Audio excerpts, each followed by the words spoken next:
কথা বলবো বাংলাদেশ সুপ্রিম কোর্টের বিজ্ঞ আইনজীবী জনাব অ্যাডভোকেট রেজাউল করিম রেজা সাহেব, তিনি শাহনেছাবাদ জাতীয় খতিব ফাউন্ডেশন সিনিয়র আইনজীবী হিসেবে আমাদের সাথে আছেন। দীর্ঘদিন যাবৎ শাহনেছাবাদ জাতীয় খতিব ফাউন্ডেশনকে তিনি আইনি পরামর্শ দিচ্ছেন। অ্যাডভোকেট রেজাউল করিম রেজা মহোদয়, আপনি কেমন আছেন? আলহামদুলিল্লাহ।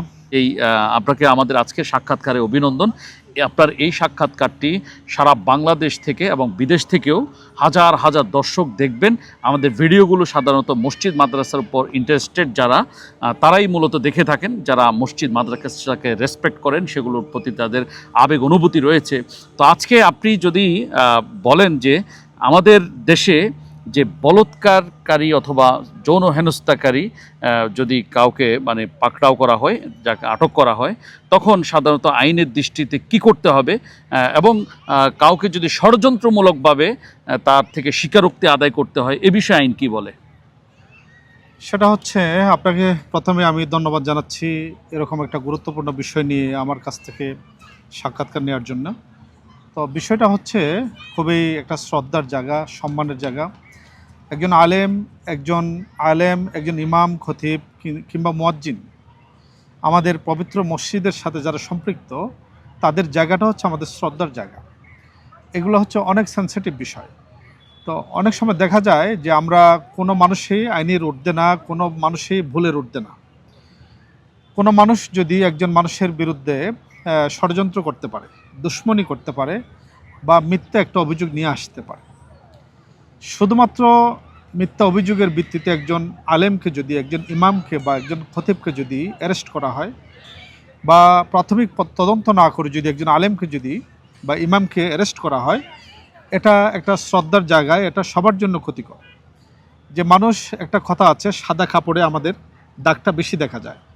এজন্য আমার যেটা অভিমত, সেটা হচ্ছে একজন আলেমের বিরুদ্ধে যখন, একজন ইমামের বিরুদ্ধে যখন একটা অভিযোগ আসবে, সুনির্দিষ্ট যারা দায়িত্বে আছেন, নির্ধারিত যারা কর্তৃপক্ষ আছেন, সংশ্লিষ্ট কর্তৃপক্ষ এই জিনিসটাকে প্রাথমিকভাবে যাচাই বাছাই করে, প্রাথমিক তদন্ত করে, প্রাথমিক সত্যতা পাওয়া গেলে তার বিরুদ্ধে একটা মামলা নেওয়া যেতে পারে।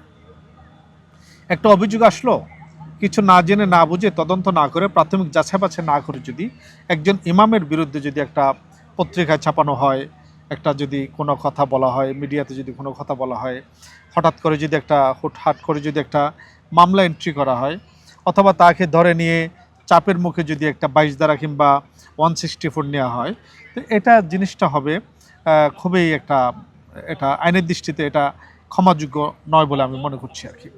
এই জন্য আমি যেটা বলবো, সেটা আমি এইটুকু জেনেছি আপনার কাছ থেকে বা এই সংগঠনের কাছ থেকে জেনেছি যে আপনাদের সাথে 70,000 আলেমের সম্পৃক্ততা আরো বেশি, বরং এটা দিন দিন বৃদ্ধি পাচ্ছে আপনাদের সদস্যরা। এটা বিশাল একটা আলেম সমাজের বা ইমাম সমাজের একটা সংগঠন।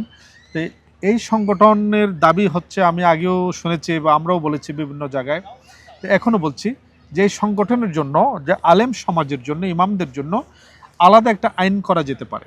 আচ্ছা, তো বাংলাদেশ সরকারের আমি দৃষ্টি আকর্ষণ করব যে একজন আলেমের বিরুদ্ধে যদি একটি অভিযোগ আনয়ন করা হয়, এই অভিযোগের সুষ্ঠু তদন্তের জন্য, সুষ্ঠু বিচারের জন্য একটা ট্রাইব্যুনালও একটা তৈরি করা যেতে পারে।